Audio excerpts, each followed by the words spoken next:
Alors êtes-vous surpris de vous retrouver deuxième au second tour? Oui, effectivement, je pensais avoir une prime au sortant que je n'ai pas eu. Mais bon, comme on dit, dans un match de foot, il y a deux mi-temps et c'est à la fin de la deuxième mi-temps qu'on voit qui a gagné.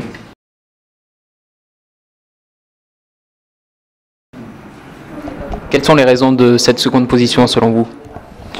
Au vu de l'analyse des abstentionnistes, on voit qu'il y a beaucoup de sympathisants qui ont cru que c'était gagné d'avance et qui ne se sont pas mobilisés dès le premier tour et qui ont préféré aller au match de l'OM ou au ski, puisqu'il y a beaucoup de colistiers dont les enfants ne sont pas venus voter, pensant que bon, c'était gagné, qu'il n'y avait pas besoin de se bouger, de se mobiliser.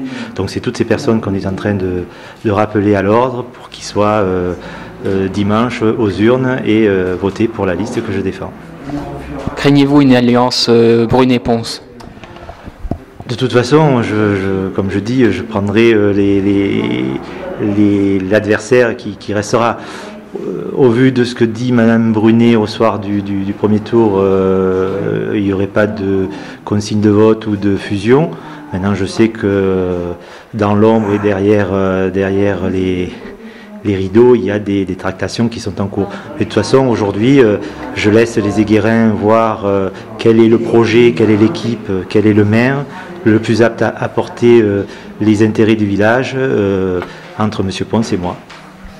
Quelle stratégie allez-vous adopter pour le second tour?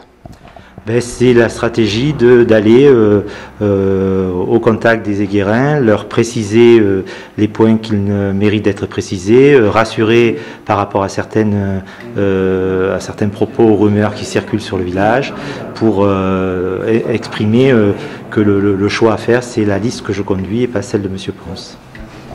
Et enfin, si vous ne deviez citer qu'un seul point de votre programme qui fait la différence avec M. Pons, lequel serait-il?